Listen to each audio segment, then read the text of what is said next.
नमस्कार, आज की बात में आपका स्वागत है। आज सबसे पहले मैं आपको दिखाऊंगा कि आज पार्लियामेंट में क्या क्या हुआ।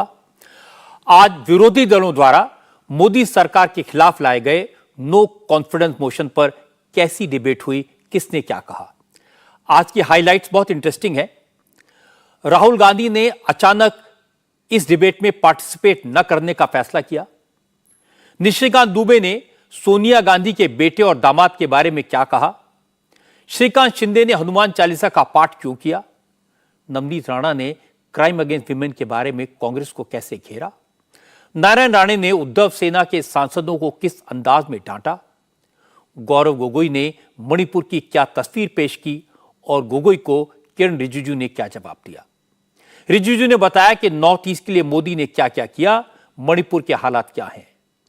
गोगोई ने भारत और चीन की सीमा के विवाद का सवाल उठाया तो किरण रिजिजू ने सारे एमपीज को अरुणाचल आने का इन्विटेशन दिया। कहा मैं असलियत दिखाऊंगा। असल में आज का जो प्रस्ताव है वो मणिपुर की वजह से आया, लेकिन सबसे ज्यादा चर्चा हुई राहुल गांधी की। असल में हाउस शुरू होने से 5 मिनट पहले कांग्रेस की तरफ से मीडिया को इन्फॉर्म किया गया था कि राहुल गांधी चर्चा की शुरुआत करेंगे। इसकी अच्छी पब्लिसिटी करने की तैयारी कर ली गई थी, लेकिन डिबेट शुरू हुई तो सबसे पहले गौरव गोगोई ने बोलना शुरू किया और जैसे उन्होंने अपनी स्पीच शुरू की, parliamentary affairs minister Prahlad Joshi ने स्पीकर से पूछा, राहुल गांधी क्यों नहीं बोल रहे, अभी अभी क्या हो गया। बीजेपी ने राहुल को जवाब देने के लिए निशिकांत दुबे को तैयार किया हुआ था। राहुल आज डिबेट में क्यों नहीं बोले, इसका जवाब जानने के लिए आपको पूरा सीक्वेंस समझना जरूरी है। कांग्रेस के नेताओं ने कल ही ऐलान कर दिया था कि अविश्वास प्रस्ताव पर चर्चा की शुरुआत राहुल गांधी करेंगे। इसके लिए तैयारी भी की गई थी।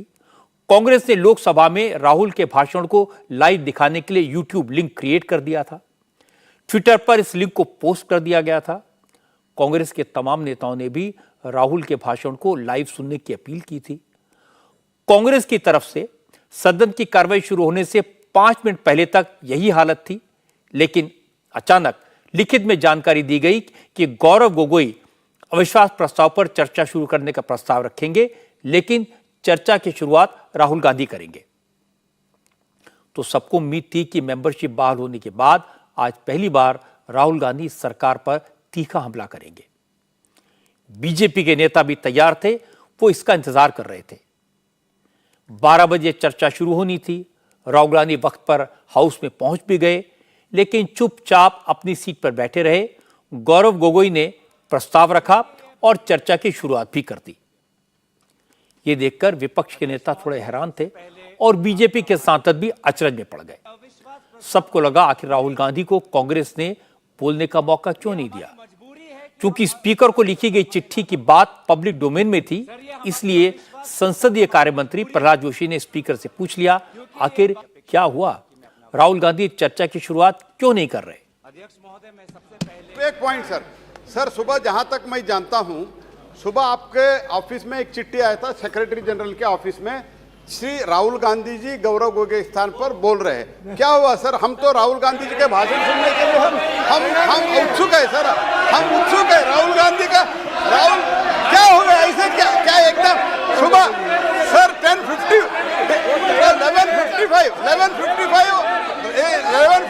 इनका चिट्ठी आया है सर, अभी 12 बजे चेंज हो गया, क्या हो गया, थोड़ा हमको भी समझ में आए सर, यही हमारा request, let me understand what has happened sir. तो ही just eight 11:55 he has given a letter that Mr. Rahul Gandhi is going to speak. What happened in 5 minutes? What is the problem sir? We are very much enthusiastic to listen Mr. Rahul Gandhi sir. अब प्रहलाद जोशी कह रहे थे कि 11:55 पर कांग्रेस ने चिट्ठी दी कि राहुल गांधी बोलेंगे और 12 बजे फैसला बदल गया। जब उन्होंने यह सवाल उठाया तो कांग्रेस के नेता जाहिर नाराज हो गए।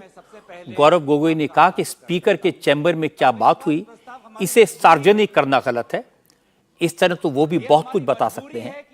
गौरव गोगोई ने प्रधानमंत्री का नाम ले दिया, इससे अमित शाह उखड़ गए। प्रस्ताव हमारी मजबूरी है, क्योंकि ये अपेक्षा करता हूं कि मैं अपना अध्यक्ष महोदय, आपके दफ्तर में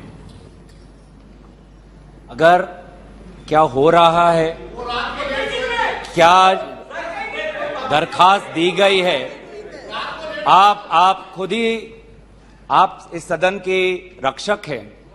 आपके दफ्तर के अंदर क्या बातचीत हुई है? क्या हम बताएं कि प्रधानमंत्री मोदी जी ने आपके दफ्तर के अंदर क्या क्या बातें की हैं? हम नहीं कहते। कोविड के चाहिए माननीय अध्यक्ष जी, बताना चाहिए, बताइए। एक गंभीर आरोप है माननीय अध्यक्ष जी, बताइए।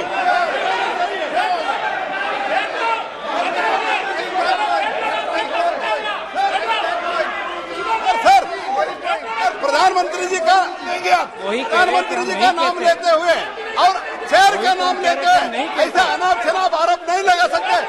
वो उनको बताना चाहिए। दफ्तर में जो बात हम आपके विश्वास में रखते हैं और आप जो बात हमें कहते हैं उसकी भी विश्वसनीयता हम बचा के रखते हैं। एक मिनट आप सब एक मिनट बैठिए।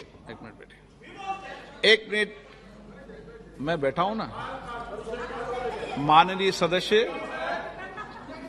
कभी भी कोई भी विषय, ये मेरा चेंबर भी सदन है, आप जानते हैं, वरिष्ठ नेता हैं, कभी भी ऐसी टिप्पणी नहीं करना चाहिए जिसका कोई तथ्य और सत्य ना हो।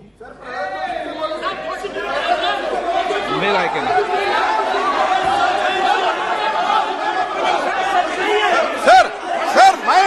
सर मैंने जो पब्लिक डोमेन में है सर, जो पब्लिक सर जो पब्लिक डोमेन में है, इन्होंने जो लेटर दिया है और प्रेस को भी कहा है, और प्रेस को भी कहा है सर, प्रेस के पास अनुभव होता है, प्रेस के पास भी सर इनका लेटर है सर, प्रेस पे चल रहा है। उसके बारे में मैंने पूछा, मैंने कुछ सीक्रेट नहीं पूछा, इनका जो सीक्रेट है मैंने नहीं पूछा, लेकिन इन्होंने क्या बता रहा है, माननीय प्रधानमंत्री जी का नाम लेके शेयर कर गरिमा और एक संसद की, उनको पता है, वो बोलने तो हम भी चर्चा के लिए तैयार है, लेकिन ऐसा अनाप शनाप आरोप नहीं लगा सकते हैं। अगर मंत्री महोदय अगर ये ऐसा नियम शुरू करना चाहते हैं कि सदन आपके दफ्तर में जो बात होती है उसको बाहर उजागर करना चाहेंगे तो बात हम भी रख सकते हैं सर, हम भी उल्टा बात रख सकते हैं अंदर। राहुल गांधी के नाम को लेकर जो हंगामा चल रहा था वो 5 मिनट बाद खत्म हुआ, लेकिन जैसे ही खत्म हुआ अधीर रंजन चौधरी ने फिर से चिंगारी लगा दी। अधीर रंजन ने कहा कि सरकार कांग्रेस की गुगली में फंस गई, बीजेपी को कांग्रेस ने राहुल के चक्कर में उलझा दिया। राहुल गांधी जी की भाषण होगी और राहुल गांधी को भाषण को छोटा करने के लिए, गुमराह करने के लिए, राहुल गांधी जी टक्कर देने के लिए राहुल गांधी की भाषण नहीं हुई, ये बस गुगली खा गए। अब कांग्रेस की गुगली क्या थी ये भी समझ लीजिए। असल में कांग्रेस ने तय तो यही किया था कि अविश्वास प्रस्ताव पर राहुल गांधी ही चर्चा की शुरुआत करेंगे। बीजेपी को यह बात पता थी, इसलिए बीजेपी ने अविश्वास प्रस्ताव पर चर्चा में अपने पहले स्पीकर के तौर पर निशिकांत दुबे का नाम तय कर दिया। कांग्रेस को उम्मीद थी कि अविश्वास प्रस्ताव पर चर्चा की शुरुआत के वक्त प्रधानमंत्री नरेंद्र मोदी सदन में मौजूद रहेंगे। राहुल सीधे सीधे मोदी पर अटैक करेंगे, यह राहुल की बेहतर रीलॉन्चिंग होगी। लेकिन कांग्रेस के नेता उस वक्त चकरा गए जब प्रधानमंत्री को उन्होंने सदन में नहीं देखा। आनंद फानंद में कांग्रेस ने रणनीति बदली और गौरव गोगोई को ही चर्चा की शुरुआत करने के लिए कहा गया। हालांकि बीजेपी ने अपनी रणनीति में कोई बदलाव नहीं किया। बीजेपी की तरफ से चर्चा की शुरुआत निशिकांत दुबे ने की, लेकिन अपनी स्पीच की शुरुआत में ही निशिकांत दुबे ने राहुल गांधी का नाम लिया, चुभने वाली बातें कहीं, तो फिर हंगामा हो गया। अध्यक्ष महोदय, मुझे लगता था कि अविश्वास प्रस्ताव पर राहुल जी बोलेंगे, कांग्रेस के मित्र बोलेंगे और कोई बहुत बड़ा विषय होगा जिसके आधार पर कि रूल्स का फायदा उठाते हुए माननीय सदस्य ने पूरी बात कही है, ऐसे नहीं चलेगा, प्लीज बैठिए। इसके बाद राहुल जी भी नहीं बोल पाएंगे और कोई अपोजिशन का आदमी नहीं बोल पाएगा। मैंने धैर्यपूर्वक सुना है, आप मुझे धैर्यपूर्वक सुनिए। निशिकांत जी, अध्यक्ष महोदय, फिर ये नहीं चलेगा हाउस। यदि वो हल्ला करेंगे ये हाउस नहीं चलेगा, ये हाउस नहीं चलेगा, ये हाउस नहीं चलेगा। जब विपक्ष ने टोका टाकी की तो निशिकांत दुबे ने राहुल गांधी पर चुन चुनकर हमले किए। कहा लगता है कि राहुल गांधी आज देर से सोकर उठे हैं, इसलिए तैयारी नहीं कर सके। निशिकांत दुबे ने कहा कि राहुल गांधी के दोबारा सदन में आने से कांग्रेस के मेंबर्स कुछ ज्यादा ही जोश में हैं, लेकिन उन्हें नहीं भूलना चाहिए कि अगर राहुल माफी मांग लेते तो यह दिन न देखना पड़ता। वैसे भी उन्होंने याद दिलाया, अभी सजा पर से स्टे लगा है, सजा खत्म नहीं हुई है। मैं ये सोच रहा था कि राहुल जी बोलेंगे, क्योंकि मीडिया में तरह तरह की खबरें आ रही थी, लेकिन लगता है कि शायद राहुल जी आज तैयार नहीं थे, देर से उठे होंगे तो नहीं बोल पाए। कोई बात नहीं है, कल राहुल जी आए, ऐसा हंगामा हुआ, पूरी दुनिया आ गई। राहुल जी गए ही कब थे? हम लोग भी यहां सारे सांसद बैठे हैं और उनको जानकारी होनी चाहिए कि हम जो है बजट सेशन में यहां आए थे, मार्च अप्रैल में यहां आए थे ना। राहुल जी थे बजट सेशन में कि नहीं थे ना? इसके बाद हम लोग मानसून सेशन में आए, राहुल जी हैं कि नहीं मानसून सेशन में? राहुल जी गए कहां थे? कहां गए थे? किस तरह की चर्चा है? और दूसरी बात यह है कि जिस सुप्रीम कोर्ट के जजमेंट के आधार पर आए हैं, उसने अभी जजमेंट नहीं दिया है, अभी स्टे ऑर्डर दिया है। और तो भी उन्होंने कहा है, लोग कहते हैं प्रधानमंत्री मौन है, प्रधानमंत्री माफी नहीं मांगते, प्रधानमंत्री चीजें नहीं बोलते। मैं ये कह रहा हूं कि ये क्या नहीं कर रहे हैं, या अभी भी कह रहे हैं, दो चीजें कह रहे मैं माफी नहीं मांगूंगा। क्यों माफी मांगे भाई? मोदी तो बहुत छोटा जात है, नीच जात है, ओबीसी है, ओबीसी से क्यों माफी मांगेंगे? बड़े आदमी है। और दूसरी बात यह है कि सावरकर नहीं हूं मैं, सावरकर नहीं हूं मैं, आप सावरकर हो भी नहीं सकते, कभी जिंदगी भी नहीं हो सकते। 28 साल उस आदमी ने जेल में गुजारा है, आप अपनी तुलना सावरकर से करते हैं, कभी सावरकर नहीं हो सकते। निशिकांत दुबे ने मणिपुर का जिक्र किया, अपने परिवार की बात की, बताया उनके परिवार के लोगों ने किस तरह से मणिपुर में काम किया था, जिम्मेदारियां संभाली थी और क्या क्या सहना पड़ा था। लेकिन इससे ज्यादा निशिकांत दुबे ने वो काम किया जो उन्हें उनकी पार्टी ने सौंपा था। विपक्षी गठबंधन पर नाम ले लेकर हमले किए। निशिकांत दुबे ने बताया कि कांग्रेस ने कैसे शरद पवार की सरकार गिराई, कैसे कांग्रेस ने मुलायम सिंह पर मुकदमे चलाए, कैसे कांग्रेस ने लालू को जेल भेजा, कैसे फारूक अब्दुल्ला के पिता शेख अब्दुल्ला को 22 साल जेल में रखा, कैसे बाला साहब ठाकरे के खिलाफ साजिश की, कैसे ममता बनर्जी को परेशान किया। और इसके बाद निशिकांत दुबे ने कहा, आज ये सारे नेता सब कुछ भूलकर सत्ता के लालच में कांग्रेस के पीछे खड़े हो गए हैं। निशिकांत ने कहा कि कांग्रेस अब भी विरोधी दलों को बेवकूफ बना रही है, क्योंकि सोनिया गांधी का टारगेट साफ है, वो बेटे को सेट करना चाहती हैं और दामाद को भेंट करना चाहती हैं। अविश्वास प्रस्ताव किस लिए आया? यहां सोनिया जी बैठी हुई हैं, सोनिया जी का मैं बड़ा सम्मान करता हूं सर। सोनिया जी, मुझे जो लगता है कि उनके पार्टी की उनकी दो मनस्थिति है। वो एक हिंदू सभ्यता संस्कृति में बिलीव कर रही हैं, इसीलिए अलौकिका पंडिता की तरह जो पूरा किताब में लिखा हुआ है कि क्या क्या करना चाहिए एक भारतीय नारी को, उसका पूरा का पूरा पिक्चर सोनिया जी देती है। उनको दो काम करना है, बेटे को सेट करना है और दामाद को भेंट करना है।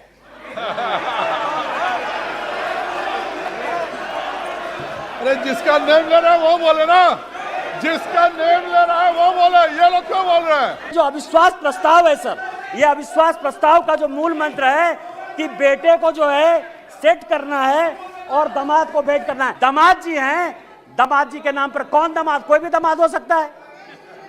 इनको दामाद जी से क्या प्रॉब्लम है सर? मेरा भी दामाद हो सकता है। अब आप समझिए सर, मैंने दोनों बातें कही कि बेटे को सेट करना है और दामाद को भेंट करना है। मैं अपने बात पर कायम हूं सर। आप ये समझे सर, ये केस है सर, इनकम टैक्स का केस चल रहा है। नेशनल हेराल्ड का इनकम टैक्स का एक केस चल रहा है। 1 लाख रुपया देके कोई 5,000 करोड़ की कंपनी ले सकता है, ये मैडम सोनिया जी और राहुल जी बता सकते हैं सर, कोई दूसरा नहीं बता सकता। और ये कह रहे हैं कि केवल हमारे ऊपर ये चीजें होती है। यहां जीएम सिद्धेश्वर बैठे हुए सर, हमारे पार्टी के सांसद हैं जीएम सिद्धेश्वर, अब भी 80 करोड़ रुपया उन्होंने इनकम टैक्स में भरा है सर। यदि मोदी जी आपको चोर कहने की बात करते हैं। निशिकांत दुबे की बातें सुनकर यह तो साफ हो गया कि बीजेपी राहुल गांधी को टारगेट करना चाहती है, लेकिन राहुल गांधी सिर्फ नरेंद्र मोदी को टारगेट करना चाहते हैं। राहुल गांधी हाउस में तभी बोलना चाहते हैं जब प्रधानमंत्री मोदी सामने बैठे हों, और इसकी वजह साफ है, मोदी पर हमला राहुल का फेवरेट सब्जेक्ट है। वो हमेशा यही करते रहे हैं, कभी अडानी को लेकर, कभी राफेल को लेकर, कभी पेगासस को लेकर, तो कभी सूट बूट को लेकर। उनकी ज्यादातर स्पीचेस मोदी के बारे में होती है। इस बार इस बात का अंदाजा लगाना मुश्किल नहीं है कि राहुल गांधी जब बोलेंगे तो वो अपनी भारत जोड़ो यात्रा का बखान करेंगे। वो बताएंगे वो किसानों से मिले, ट्रक ड्राइवर से मिले, मैकेनिक से मिले, सब्जी बेचने वालों से मिले, सबने क्या क्या कहा। ये एक सोची समझी रणनीति है राहुल की इमेज बदलने के लिए, राहुल को फिर से लॉन्च करने के लिए। इसका रिफ्लेक्शन कांग्रेस के पहले स्पीकर गौरव गोगोई की स्पीच में दिखाई दिया। उन्होंने कई बार राहुल गांधी का जिक्र किया, राहुल गांधी के अनुभवों का जिक्र किया।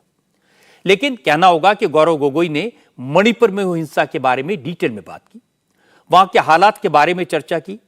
इसके बाद मणिपुर सरकार और केंद्र सरकार को मणिपुर के हालात के लिए जिम्मेदार ठहराया। गौरव गोगोई ने कहा कि मणिपुर में 3 महीने से जारी हिंसा में 150 से ज्यादा लोगों की मौत हो चुकी है, लेकिन प्रधानमंत्री खामोश हैं क्योंकि वहां डबल इंजन की सरकार फेल हो गई। गौरव गोगोई ने कहा कि सरकार मणिपुर पर बात करने को तैयार नहीं थी, इसलिए विपक्ष अविश्वास प्रस्ताव लाने के लिए मजबूर हुआ। इसके बाद गौरव गोगोई ने प्रधानमंत्री से 3 सवाल पूछे।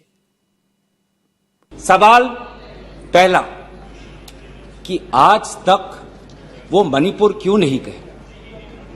राहुल जी गए, इंडिया अलायंस के विभिन्न पार्टीज गए, गृह मंत्री जी गए, एमओएस होम गए, पर देश के मुखिया होने के नाते प्रधानमंत्री मोदी जी क्यों नहीं गए? यह है सवाल पहला। सवाल दूसरा कि लगभग 80 दिन क्यों लगे प्रधानमंत्री मोदी जी को मणिपुर पे कुछ बोलने के लिए, और जब बोले तो सिर्फ 30 सेकंड के लिए बोले, और उसके पश्चात आज तक भी प्रधानमंत्री मोदी जी की तरफ से ना कोई संवेदना का शब्द, ना कोई शांति की याचना। मंत्री मंडल बोल रहे हैं कि हम बोलेंगे, हम बोलेंगे। आप बोलें, आपको किसी ने नहीं रोका, लेकिन प्रधानमंत्री मोदी जी एक प्रधानमंत्री होने के नाते उनके शब्दों में जो महत्व है वो किसी मंत्री के शब्दों में नहीं है, माफ कीजिएगा। सवाल हमारा तीसरा कि प्रधानमंत्री जी ने आज तक मणिपुर के मुख्यमंत्री को बर्खास्त क्यों नहीं किया? मणिपुर के मुख्यमंत्री में ऐसा क्या आपने विशेष आपका आशीर्वाद आप दे रहे हैं जिन्होंने खुद कबूल किया है कि आज मेरे कारण एक इंटेलिजेंस फेलियर हुआ है? और इसके बाद गौरव गोगोई ने तीनों सवालों के जवाब भी दे दिए। कहा अगर मोदी जी बोलेंगे तो उन्हें स्वीकार करना पड़ेगा कि मणिपुर के हालात के लिए वहां की बीजेपी सरकार जिम्मेदार है, chief minister N Biren Singh गुनहगार हैं, मोदी को मानना पड़ेगा कि केंद्र सरकार फेल हुई है, इसीलिए प्रधानमंत्री मणिपुर पर बात करने से डरते हैं। प्रधानमंत्री मोदी जी मणिपुर पर क्यों मौन हैं? शायद उस प्रश्न का उत्तर भी 3 है। पहला उत्तर कि प्रधानमंत्री मोदी जी को कबूल करना पड़ेगा कि उनकी डबल इंजन की सरकार, उनकी सरकार मणिपुर में व्यर्थ हो गई है, विफल हो चुकी है। मैं खुद उत्तर पूर्वांचल का हूं, मैं खुद जिम्मेवारी से कहता हूं कि हुए हैं, लेकिन पहली बार, अरे आप में से तो कोई गया भी नहीं, आप क्या जानेंगे? पहले जाओ और फिर हमें परामर्श दो, पहले आप लोग जाओ। सर हम गए और बहुत दुख हुआ कि हमने समाज में 2 वर्गों के बीच ऐसा बंटवारा, समाज के 2 वर्गों के बीच हृदय में इतना आक्रोश, इतना गुस्सा हमने पहले कभी नहीं देखा। हमने पहले कभी भी नहीं देखा कि आज समाज का एक वर्ग दूसरे के प्रति बदले की भाषा का प्रयोग कर रहा है। हमने कभी भी नहीं देखा कि एक प्रदेश में एक ऐसी लकीर खींच दी गई है कि पहाड़ पे एक वर्ग के लोग रहते हैं और वैली में एक वर्ग के लोग रहते हैं। अफसोस की बात है सर कि जो सरकार एक इंडिया की बात करती है आज उन्होंने 2 मणिपुर आपने बना दिए हैं। गौरव गोगोई को जवाब दिया केंद्रीय मंत्री किरण रिजिजू ने। रिजिजू ने कहा कि मणिपुर की हिंसा की वजह पुरानी है, ऐसे हालात कोई 5-10 साल में नहीं बने। कांग्रेस ने जिस तरह से नॉर्थ ईस्ट के साथ सौतेला व्यवहार किया, उसी का नतीजा है कि वहां धीरे धीरे हालात खराब होते रहे। किरण रिजिजू ने कहा कि 2014 के बाद प्रधानमंत्री नरेंद्र मोदी ने पूर्वोत्तर के राज्यों पर फोकस किया, नॉर्थ ईस्ट को मेन स्ट्रीम में लाए, लेकिन पुरानी बीमारियों को ठीक होने में वक्त तो लगता है। आप लोग को पता है, आज जो मणिपुर के अंदर जो संघर्ष हो रहे हैं और वहाँ मैते कम्युनिटी और चीन, कुकी, जो मार कम्युनिटी का बीच में जो संघर्ष चल रहे हैं, वो ऐसा मत सोचिए कि आज उसका चिंगारी अचानक से उत्पन्न हुआ है, ऐसा मत सोचिए। बरसों से आपका नेग्लिजेंस, बरसों से जो आपने नॉर्थ ईस्ट को अपने पे मरने के लिए छोड़ दिया, हैंड होल्डिंग करने के लिए आप सोचा नहीं है, उसी का नतीजा है। मैं आज फख्र के साथ कहना चाहता हूं, मैं अपना प्रदेश से, अरुणाचल प्रदेश से पहली बार कैबिनेट मंत्री बना है। इतने सालों के बाद आज हम लोग नॉर्थ ईस्ट से 2 कैबिनेट मंत्री और 5 राज्य मंत्री हैं, और इस देश का मैं पहला ट्राइबल लॉ मिनिस्टर भी बना। ये जो इसको कोई टोकन, इसको कोई डेकोरेटिव एक्शन मत सोचिए। माइनॉरिटी तो मैं हूं, लेकिन मोदी जी ने माइनॉरिटी और कमजोर सोचने का मौका ही नहीं दिया। किरण रिजिजू को यह बात बुरी लगी कि गौरव गोगोई ने अपनी बात तो कह दी, सरकार पर हमला तो किया, लेकिन जवाब सुनने के लिए रुके नहीं, सदन से चले गए। लेकिन रिजिजू ने उनकी एक एक बात का जवाब दिया। किरण रिजिजू ने कहा कि मणिपुर में जो हालात हैं उन पर बात होनी चाहिए, लेकिन ये ध्यान रखना चाहिए मणिपुर बॉर्डर स्टेट है। रिजिजू ने कहा कि कई बार विपक्षी दलों के नेता इस तरह के इल्जाम लगाते हैं जिनके कारण दूसरे देशों को भारत पर उंगली उठाने का मौका मिल जाता है। कारण इसलिए कि गौरव गोगोई हमारे दोस्त है, छोटे भाई समान है, वो आधा, उसका स्पीच पूरा आधा नॉर्थ ईस्ट मणिपुर बोले, तो इसलिए मैंने वहां से जवाब दिया। और नियम से तो उनको यहां बैठ के सुनना चाहिए था, लेकिन पता नहीं उसको किसी ने नियम बताया नहीं, तो मैं इसीलिए नॉर्थ ईस्ट से शुरू करके बाकी 1-2 सेक्टर को मैंने जोड़ दिया है। सर, आज इस सदन में जो भी चर्चा होते हैं, देश तो सुन ही रहा है, लेकिन इसका मैसेज कहीं ना कहीं पूरे दुनिया में जाता है। क्योंकि जब कोई देश उभर के जब ऊपर आता है, एक महाशक्ति बनने के लिए जो पूरे स्पीड के साथ आगे बढ़ रहा होता है, तो पूरा दुनिया का नजर उस देश पे होते हैं। हम लोग ऐसे बात कभी कभी कर जाते हैं गलती से कि आप सरकार को विरोध करना चाहते हैं, लेकिन देश का विरोध कर बैठते हैं। अभी आपने, किसी ने बहुत मजे से बोल दिया कि यूरोपियन पार्लियामेंट ने भी इंडिया को कंडेम किया है मणिपुर को लेकर के। क्या आपको अच्छा लगता है? आप सोचते हैं कि देश इतना कमजोर हो गए हैं कि मणिपुर में या कश्मीर में कोई घटना होगा तो दुनिया हमको पाठ पढ़ाएगा?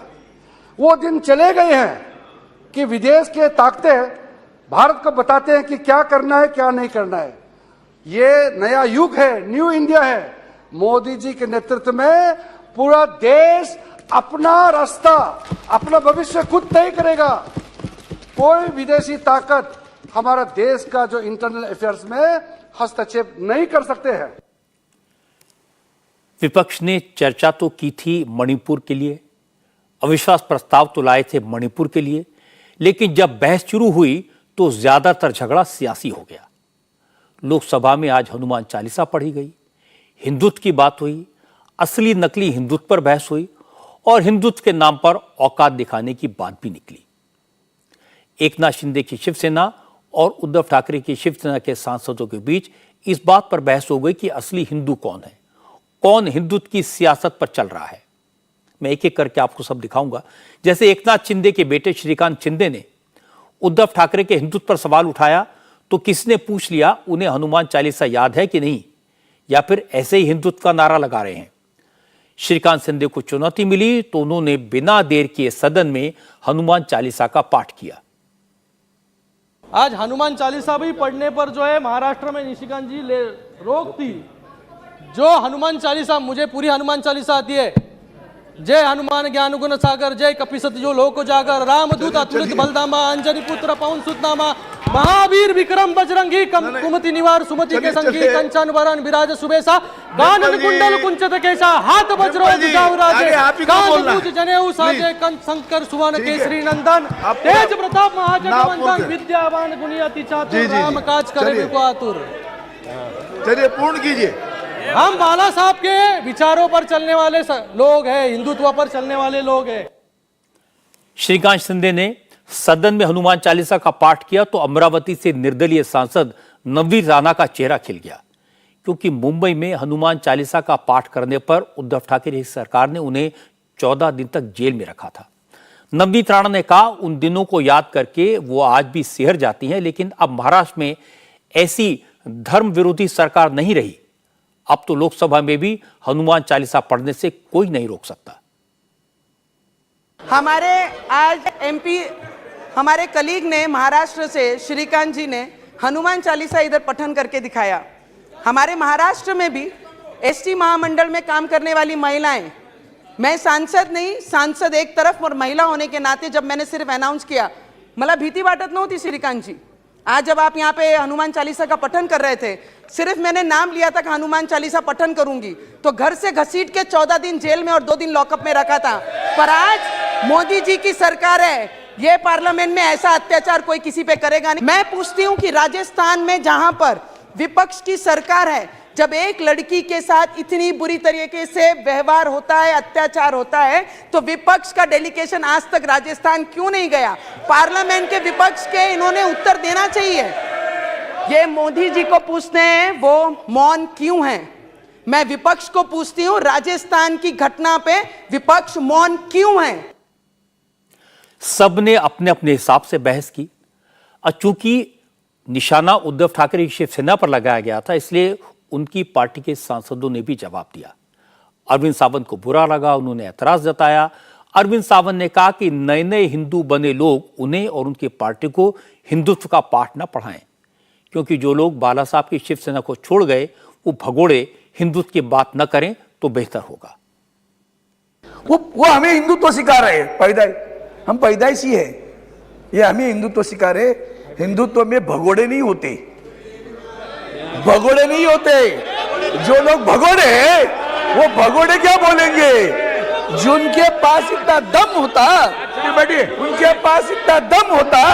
मैंने किसी का नाम तो नहीं लिया, मैंने किसी का नाम नहीं लिया, मैंने किसी का नाम नहीं लिया। बैठिए बैठिए, मैंने आप लोग बैठिए प्लीज, नाम नहीं लिया। बैठिए बैठिए बैठिए, मैंने किसी को नाम नहीं लिया, मैंने किसी का नाम नहीं लिया। आप बोलिए, आप अपने बात कह चुके हैं, अगर हिम्मत होती, कह चुके हैं आप, अगर हिम्मत होती ना, प्लीज नो नो नो, अगर हिम्मत होती, जी जी आप बोलिए, अपनी बात पूरी कीजिए। मैं बोल रहा हूँ सर, जो हुआ हादसा, जो हादसा हुआ, अगर हिम्मत थी तो क्या हिंदुत्व सिखाएंगे हमें? जिनको जो जन्म में आए यहाँ, इनको क्या मालूम है बाला साहब क्या थे? वंदनीय बाला साहब ने हिंदुत्व ये बताया, भैया मुझे मंदिर में घंटा बजाने वाला हिंदू नहीं चाहिए, आतंकवादियों को मारने वाला हिंदू चाहिए। यह विचारधारा उनकी, विचारधारा कुछ नहीं सर। आज मैं बताऊंगा इस सदन में सच्चाई क्या है। झूठे लोग सच बताने की कोशिश करते हैं। अरविंद सावंत ने भगोड़ों का जिक्र किया तो नारायण राणे को बुरा लग गया। नारायण राणे बीजेपी में हैं, मोदी सरकार में कैबिनेट मिनिस्टर हैं, लेकिन पहले वो शिवसेना में थे। नारायण राणे ने बिल्कुल मुंबईया स्टाइल में अरविंद सावंत को जवाब दिया। हालत ये हो गई कि चेयर को दखल देना पड़ा और कहना पड़ा, मंत्री महोदय थोड़ा संभल कर। जब 19 को सत्ता पाने के लिए भारतीय जनता पार्टी को छोड़कर उस वक्त गद्दारी कर पवार साहब के साथ गए, जब हिंदुत्व याद नहीं है, नहीं आया याद सर? अभी वो एक मिनट सर, वो हिंदुत्व और असली शिवसेना के बारे में कह रहे हैं। ये शिवसेना में कब आया? मैं 1967 का शिवसैनिक हूँ, 7 में 1900। ये नहीं, अरे बैठ पीछे बैठ। व्यक्तिगत मंत्री जी, मान्य मंत्री जी, प्लीज क्या एकदम है, बैठ। प्लीज, नो नो नो, मान्य मंत्री जी प्लीज, ना उनको बैठने को बोला। कृपया प्लीज डोंट बी पर्सनल, कुछ प्लीज नहीं बोला जी, ना, हम लोग कोई भी नहीं कुछ बोले। वैयक्तिक टिप्पणी से बचिए प्लीज, वैयक्तिक टिप्पणी से बचिए प्लीज सर। अरे पार्टी बदलने को भी ताकत लगता है, तुम लोग को छोड़ के गए ना। प्लीज, अरे छोड़। मान्य मंत्री जी, इधर इधर, address the chair only, address the chair only. मैं पार्टी छोड़ा ना, ये 220 लोग ने प्रोटेक्शन लिया था, 220 लोगों ने। हो गया, ये क्या बात करते हैं अभी? Thank you. सब अभी कुछ नहीं बचे, अभी बचे नहीं है। खाली अभी जो आवाज आ रहे हैं ना, वो बिल्ली का टाइगर का आवाज नहीं है, वो खत्म हो गए। अभी वो उनको कोई हमारे पंतप्रधान जी के ऊपर बोलने का कोई अधिकार नहीं है, औकात नहीं है उनकी पंतप्रधान जी के ऊपर बोलने की। जी जी, अभी अपना देखो महाराष्ट्र में कहाँ तक है, कभी डूबने वाले वही देखो।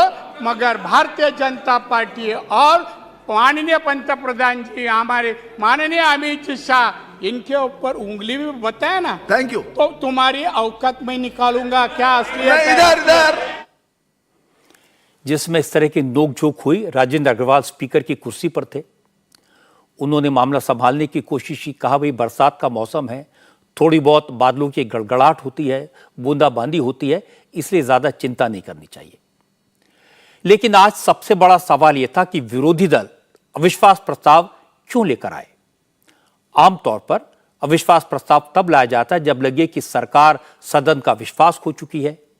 उसे हटाने के लिए, सरकार गिराने के लिए नो कॉन्फिडेंस मोशन लाया जाता है। परंपरा तो यही है। लेकिन आज जो अविश्वास प्रस्ताव आया, उसके बारे में ऑपोजिशन वाले भी कह रहे थे कि इसका सरकार पर कोई असर नहीं पड़ेगा। हम जानते हैं प्रधानमंत्री मोदी के पास भारी बहुमत है, इसमें सरकार विक्टोरियस होकर निकलेगी। तो फिर नो कॉन्फिडेंस मोशन आने का कारण क्या है? इसकी पहली वजह तो है दोनों तरफ की जिद। विपक्षी दलों की जिद थी कि मणिपुर पर प्रधानमंत्री पार्लियामेंट में आकर बयान दें। इसको लेकर विपक्ष ने कई दिन तक लोकसभा और राज्यसभा को चलने नहीं दिया। सरकारी पक्ष की जिद थी कि मणिपुर पर बहस हो, होम मिनिस्टर जवाब दें, जरूरत पड़ी तो प्रधानमंत्री बोलेंगे। इसी जिद को लेकर गतिरोध बना हुआ था। इसीलिए विपक्षी दलों ने रास्ता निकाला नो कॉन्फिडेंस मोशन का। इसमें नियम के मुताबिक प्रधानमंत्री को जवाब देना होगा। नो कॉन्फिडेंस मोशन लाने का दूसरा उद्देश्य यह दिखाना कि मोदी के खिलाफ सारे विरोधी दल एक हैं। यह दिखाना कि 2024 के चुनाव में पूरा विपक्ष मोदी के खिलाफ एक होकर चुनाव लड़ेगा। लेकिन आज यह दाव नहीं चल पाया। बीजेडी ने, बीजू जनता दल ने सरकार का समर्थन कर दिया। जगन रेड्डी की पार्टी वाईएसआर ने भी सरकार के साथ खड़े होने का दृश्य दिखाया। मौके का फायदा उठाकर बीजेपी के वक्ताओं ने विपक्ष को इतिहास गिनाया। कैसे एक दूसरे को गाली देने वाले, एक दूसरे पर केस बनाने वाले आज एक हो गए। आज पहले दिन मैं कहूंगा कि 2-3 लोगों को छोड़कर ज्यादातर लोगों ने पर्सनल स्कोर सेटल करने में टाइम लगाया। अभी 2 दिन डिबेट और होगी और इसका क्लाइमैक्स होगा जब प्रधानमंत्री मोदी विपक्ष को जवाब देंगे। विपक्ष भी जानता है कि मोदी जबरदस्त ओरेटर हैं। विरोधी दलों के पास एक भी ऐसा वक्ता नहीं है जो बोलने में मोदी का मुकाबला कर सके। इससे सब मानकर बैठे हैं जब क्लाइमैक्स होगा, जब फाइनल राउंड होगा तो यह मोदी के पक्ष में जाएगा। लेकिन पूरी डिबेट में विरोधी दलों को सरकार की आलोचना करने का और चुनाव का माहौल बनाने का पूरा मौका मिलेगा। राहुल गांधी को भी मौका मिलेगा। हालांकि राहुल गांधी के लिए एक और अच्छी खबर आई। लोकसभा की हाउसिंग कमेटी ने राहुल को सांसद के तौर पर 12 तुगलक लेन का वही पुराना बंगला अलॉट कर दिया जो पहले उनके पास था।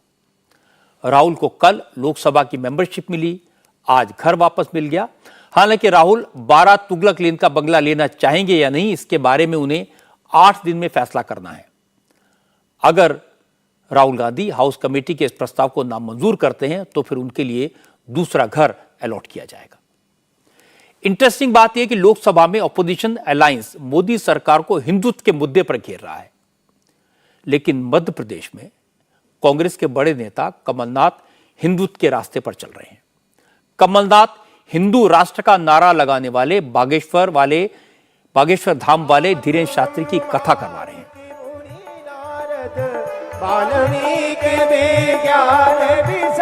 ये बात अब विरोधी दलों को खटकने लगी है। कांग्रेस के कुछ नेता भी इसका विरोध कर रहे हैं।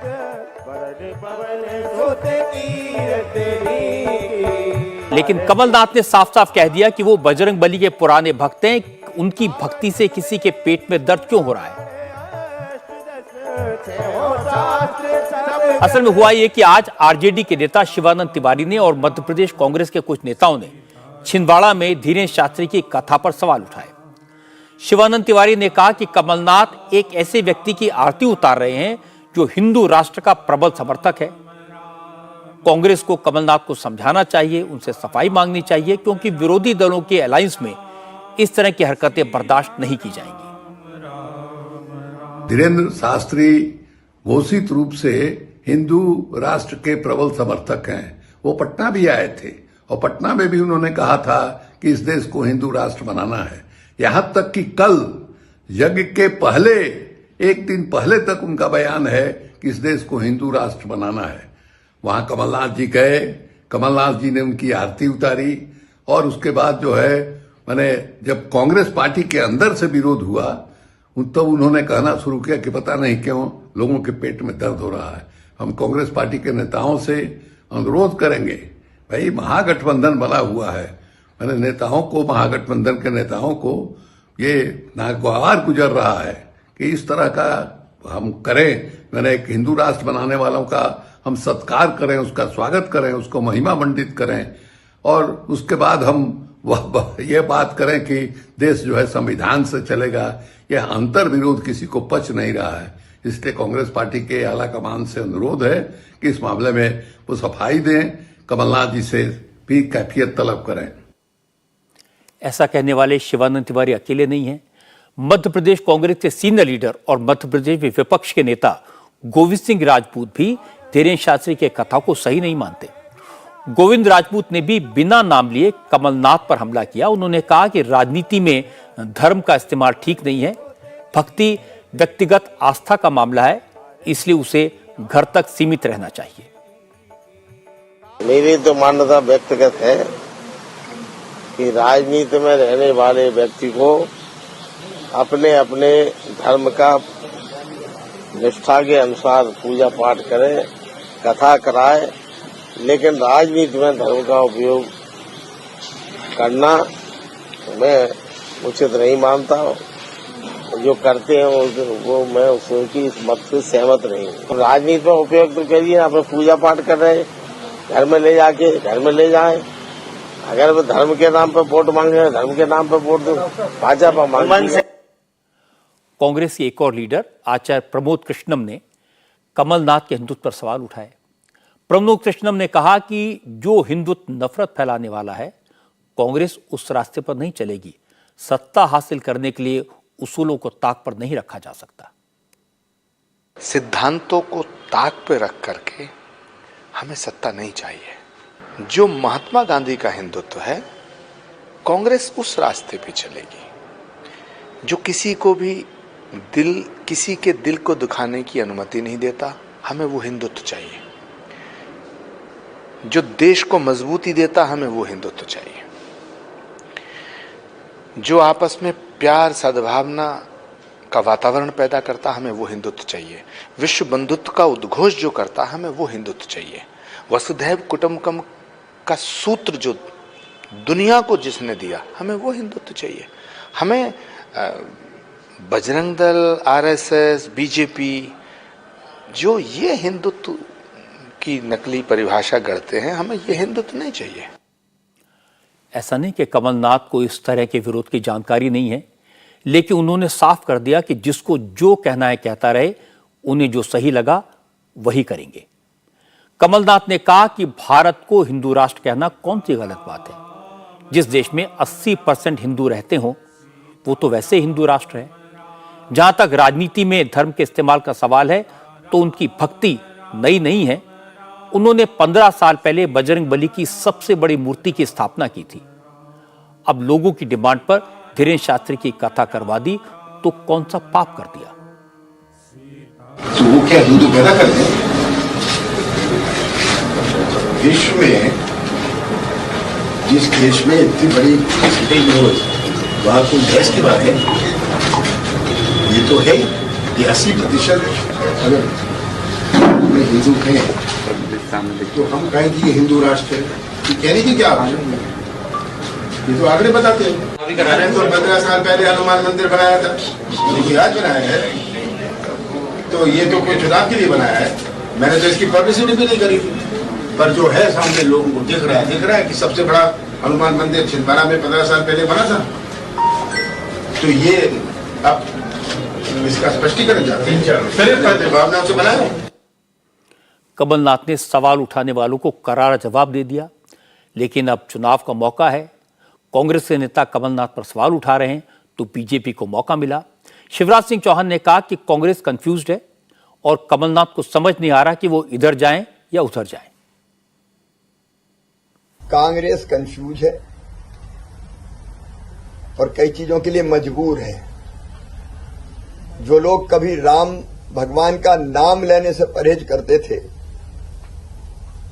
काल्पनिक मानते थे, वो अब कथाएं करा रहे हैं, हनुमान चालीसा का पाठ कर रहे हैं, क्योंकि ये करने के लिए अब मजबूर है। वो चुनाव आ रहे हैं, ये चुनावी भक्ति है कांग्रेस की। अब उनके अंदर ही अंतर्द्वंद मचा हुआ है। अब कमलनाथ जी सोच रहे हैं कि मैं इधर जाऊं कि उधर जाऊं, बड़ी मुश्किल है किधर जाऊं। कोई कुछ भी कहता रहे, कमलनाथ क्लियर हैं। उनकी नजर मुख्यमंत्री की कुर्सी पर है, उन्हें किसी की परवाह नहीं है। वो इस बार चुनाव जीतने के लिए हर दाव आजमा रहे हैं। इस वक्त धीरेन्द्र शास्त्री बहुत लोकप्रिय हैं, लोग उन्हें चमत्कारी मानते हैं। उनकी कथा सुनने के लिए लाखों लोग आते हैं। वो खुलकर हिंदू राष्ट्र की बात करते हैं, सनातन धर्म के प्रबल समर्थक हैं और कमलनाथ उनकी इसी लोकप्रियता और उनके इसी प्रभाव का फायदा उठाना चाहते हैं। वैसे वोट के लिए, सियासत के लिए धर्म का, मजहब का इस्तेमाल कैसे होता है, किस लेवल तक होता है, इसका एक एग्जाम्पल आज उत्तर प्रदेश में दिखाई दिया। आज योगी आदित्यनाथ की सरकार ने असेंबली में 43 साल पहले हुए मुरादाबाद दंगों की जांच रिपोर्ट पेश की। 13 अगस्त 1980 को मुरादाबाद में दंगे हुए थे। 83 लोगों की जान गई थी, 100 से ज्यादा लोग बुरी तरह जख्मी हुए थे, दर्जनों घर जलाए गए थे। उस वक्त उत्तर प्रदेश में विश्वनाथ प्रताप सिंह की सरकार थी। वीपी सिंह ने दंगों की जांच के लिए जस्टिस एमपी सक्सेना की अगुवाई में जांच आयोग बनाया। आयोग ने 3 साल की तहकीकात के बाद अपनी रिपोर्ट सरकार को सौंप दी, लेकिन इसके बाद 40 साल तक इस रिपोर्ट को दबा कर रखा गया। योगी आदित्यनाथ को इस रिपोर्ट को खोजने में भी ताकत लगानी पड़ी, लेकिन खोज लाए और आज जब यह रिपोर्ट सामने आई तो पता लगा कि मुरादाबाद के दंगों में न किसी हिंदू का हाथ था, न आरएसएस का, न किसी दूसरे हिंदूवादी संगठन का, न किसी आम मुसलमान का। जांच आयोग ने पाया कि मुरादाबाद के दंगों में किसी भी साधारण मुस्लिम व्यक्ति का हाथ नहीं था, किसी मुस्लिम संगठन की भी इसमें कोई भूमिका नहीं थी। इस दंगे में किसी सरकारी कर्मचारी का कोई रोल नहीं था। दंगा सिर्फ एक शख्स ने भड़काया। मुस्लिम लीग के उस वक्त के प्रदेश अध्यक्ष डॉक्टर शमीम अहमद ने ईद की नमाज के मौके पर साजिश के तहत अफवाह फैलाई, मुसलमानों को भड़काया और इसके बाद दंगा शुरू हो गया और 83 लोगों की मौत हो गई।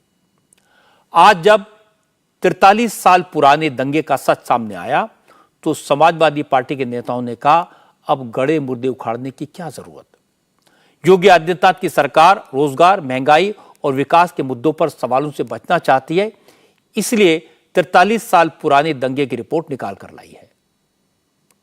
देखिए, मुझे तो लगता है भारतीय जनता पार्टी जानबूझ करके ज्वलंत मुद्दों पर चर्चा न हो, महंगाई पर चर्चा न हो, किसानों की फसल की लूट पर चर्चा न हो, बेरोजगारों के सवाल पर चर्चा न हो और लोगों की आर्थिक स्थिति कैसे ठीक हो इस पर चर्चा न हो। इन ज्वलंत मुद्दों से भाग रही भारतीय जनता पार्टी, इस तरीके से भारतीय जनता पार्टी सुगुफेबाजी कर रही है। विपक्ष के इल्जामात का जवाब दिया deputy chief minister Keshav Prasad Maurya ने। केशव प्रसाद मौर्य ने कहा, कांग्रेस और समाजवादी पार्टी जैसी पार्टियां जो सच छुपाना चाहती थी, योगी उस सच को बाहर लाए हैं, इसीलिए विपक्ष को परेशानी हो रही है। मुरादाबाद का दंगा एक उत्तर प्रदेश के माथे पर धब्बा था और जो रिपोर्ट छिपा करके दबा करके रखने का काम किया गया था, हमारी सरकार ने उस रिपोर्ट को जनता के सामने लाने का फैसला किया है। आज सदन के पटल पर भी विधानसभा में रखा जा चुका है और हम लोगों की मंशा यही है कि सच जनता जाने, प्रदेश जाने, देश जाने किस प्रकार से तुष्टीकरण की घिनौनी और घटिया राजनीति करके देश का, प्रदेश का कितना बड़ा नुकसान कांग्रेस हो, चाहे सपा हो, चाहे बसपा हो, ये इन राजनीतिक दलों ने किया है। उत्तर प्रदेश में पिछले 40 साल में जो सरकारें आई, उन्होंने इस रिपोर्ट को अब तक दबाए रखा, सिर्फ इसलिए कि इन दंगों में मुस्लिम लीग के नेताओं का हाथ पाया गया था। इन दंगों में किसी साधारण मुसलमान या किसी साधारण हिंदू का हाथ नहीं था। लेकिन योगी आदित्यनाथ ने हिम्मत दिखाई। जो सच 43 साल से दबा पड़ा था, उसे योगी सरकार ने उजागर करने का फैसला किया। दंगे में हिंदू भी मारे गए थे, मुसलमान भी मारे गए थे। आज भी कई ऐसे परिवार हैं जिनके बारे में पता ही नहीं चला कि वो कहां गए। नुकसान गरीब का हुआ। योगी पिछले 6 साल से मुख्यमंत्री हैं। वो दावे के साथ कहते हैं कि यूपी को उन्होंने दंगा मुक्त बनाया है। आज मुरादाबाद दंगे की रिपोर्ट सार्वजनिक की गई। भले ही 43 साल बीत गए, लेकिन इसके पीछे सियासत नहीं देखी जानी चाहिए। सच सामने आया, चाहे वो कितना कड़वा हो, इसका स्वागत किया जाना चाहिए। अब एक अच्छी खबर आपको बता दूं, श्रीनगर से आज जो तस्वीरें आई हैं बहुत सुकून देने वाली हैं। श्रीनगर के जिस लाल चौक पर जबरदस्त सिक्योरिटी होती थी, पहरा होता था, कटीले तार लगे होते थे, आज वहां जबरदस्त रौनक है। जिस डल लेक के आसपास अंधेरा होते ही सन्नाटा छा जाता था, वहां आज टूरिस्ट बेखौफ होकर घूम रहे हैं। श्रीनगर के जिस घंटाघर की घड़ी 40 साल से बंद पड़ी थी, उस घंटाघर की घड़ी अब शान से चल रही है। बदला हुआ वक्त इस घड़ी में दिखाई देता है। अब श्रीनगर संगीनों के साए में नहीं, खौफ के माहौल से बाहर आ चुका है। अब एक स्मार्ट सिटी है। श्रीनगर को सजाया गया है, संवारा गया है। लाल चौक के घंटाघर से लेकर पोलो व्यू मार्केट और झेलम नदी के रिवर फ्रंट को नया लुक दिया गया है। लाल चौक का घंटाघर श्रीनगर की पहचान है। उसे नई तरीके से डिजाइन किया गया है, जिससे उसकी खूबसूरती में 4 चांद लग गए हैं। इसमें जबरदस्त लाइटिंग की गई है, जिसकी वजह से दूर से ही यह क्लॉक टावर नजर आता है। ये श्रीनगर का पोलो व्यू मार्केट है। सबसे पुरानी मार्केट 1954 में बनी थी। इसे एक हेरिटेज प्रॉपर्टी मानकर उसका पुराना स्वरूप कायम रखते हुए नए जमाने के हिसाब से डेकोरेट किया गया है। इस इलाके में ड्रेनेज सिस्टम में बदलाव किया गया है। सड़कों के किनारे पत्थर बिछाए गए हैं। लाइटिंग भी आप देख सकते हैं। लोगों के बैठने का इंतजाम किया गया है। अब इस मार्केट में स्मार्ट साइकिल स्टेशन भी शुरू हो गया है। झेलम नदी के किनारों को भी बेहद खूबसूरती से संवारा गया है। रिवर फ्रंट के आसपास के एरिया को बेहतरीन तरीके से डेवलप किया गया है। ये लोगों का सेल्फी पॉइंट बन गया है। श्रीनगर की बदली हुई रंगत को देखकर यहां आने वाले टूरिस्ट भी हैरान हैं। लोगों का कहना है उन्हें यकीन ही नहीं हो रहा कि ये वही कश्मीर है जहां कुछ साल पहले तक आतंकवाद की वजह से आने में डर लगता था।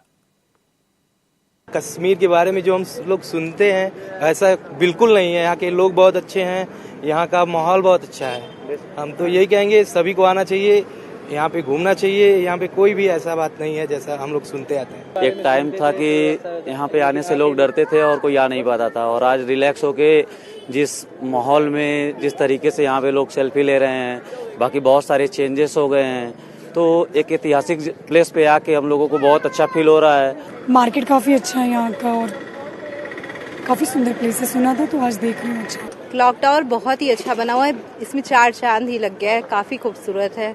यहाँ पे बहुत सारी सिक्योरिटी वगैरह बहुत अच्छी है। यहाँ पे मतलब खुला ही माहौल है, जैसे यूपी का होता है वैसे यहाँ का भी है। काफ़ी अच्छा लगा मुझे यहाँ पे आकर। पहले से बहुत अच्छा हो गया है और जैसा कि जिसके पहले जो है काफ़ी आतंकी गतिविधियां यहाँ पे होती थी, लेकिन अब ऐसा कुछ भी नहीं है और यहाँ पे आके मुझे बहुत अच्छा लग रहा है और बहुत अच्छी फीलिंग भी आ रही है। पहले कितना डेंजरस था वो अपन न्यूज़ में ही देखे थे। Right now what I feel कि बहुत ही मतलब कुछ भी ऐसा नहीं लग रहा है कि अपन कहीं डेंजरस इलाके में खड़े हैं। आज का माहौल बहुत ही अच्छा है यहाँ पे, मतलब आज कोई भी आए यहाँ पे तो बहुत ही अच्छा देखने को मिल रहा है। काम बहुत ही बढ़िया से हो रहा है, यहाँ पे फास्ट भी हो रहा है। कश्मीर के लोकल लोग इस बदलाव की वजह से बेहद उत्साहित हैं। वो जानते हैं इसकी वजह से और ज़्यादा टूरिस्ट आएंगे, उनका बिजनेस बढ़ेगा, उनकी ज़िंदगी खुशहाल होगी। पहले इतना अच्छा नहीं था, अभी गवर्नमेंट ने भी बहुत अच्छा काम किया इस पे। अब लोग आ रहे हैं, बैठ रहे हैं, एंजॉय कर रहे हैं। कि बाहर भी हम देखें, बाहर लोग जाते हैं, इतनी नेचुरल ब्यूटी नहीं है बाहर, लेकिन काम किया है गवर्नमेंट ने बहुत। यहाँ पे तो नेचुरल ब्यूटी माशाल्लाह बहुत ज़्यादा है, लेकिन काम थोड़ा हुआ था, अब माशाल्लाह हो रहा है काम।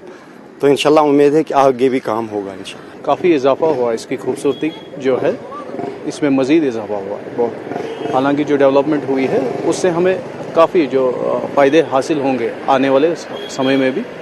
जैसे कि टूरिस्ट का जो फ्लो है वो बढ़ता है, जो बढ़ रहा है टूरिस्ट का फ्लो आगे आगे और बढ़ेगा, तो इसके हमारी इकोनॉमी जो है हमारी वो बूस्ट अप हो जाएगी, जाहिर सी बात है।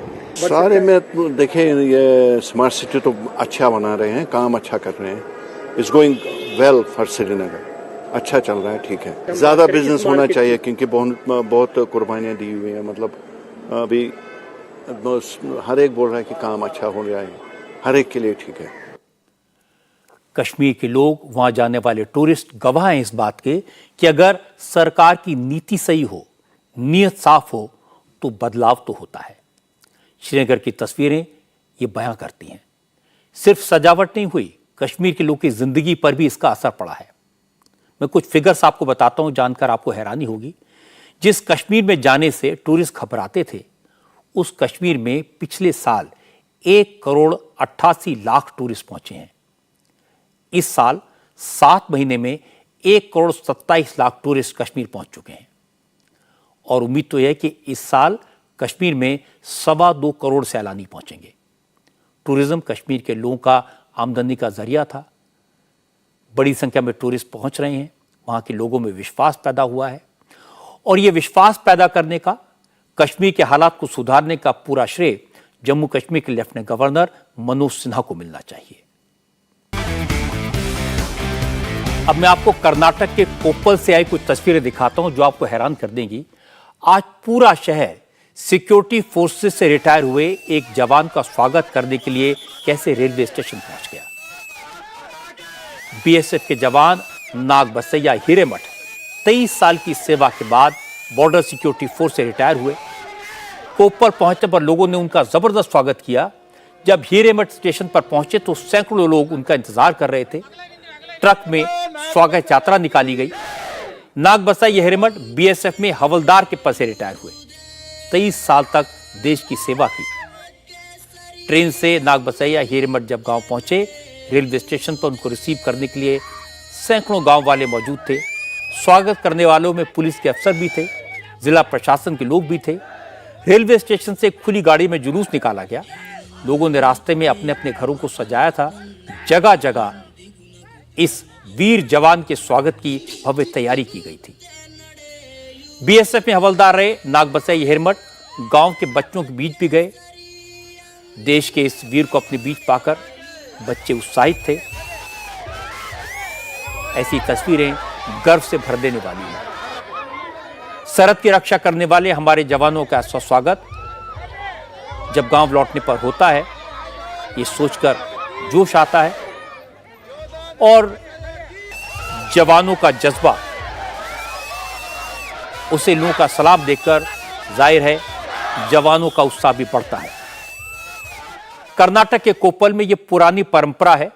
जिले का कोई भी व्यक्ति देश की सेवा करने के बाद जब वापस अब घर लौटता है तो उसका ऐसे ही भव्य स्वागत किया जाता है। इसके पीछे मंशा ये है कि जिले के युवकों को देश की सेवा के लिए प्रेरित करना चाहिए। इस गांव से सबको सीखना चाहिए। आज की बात में इतना ही। मेरी आपसे अगली मुलाकात होगी कल रात 9 बजे। इंडिया टीवी हर वक्त हर जगह डाउनलोड करने के लिए सर्च करें India TV news Google play store या ऐप स्टोर पर।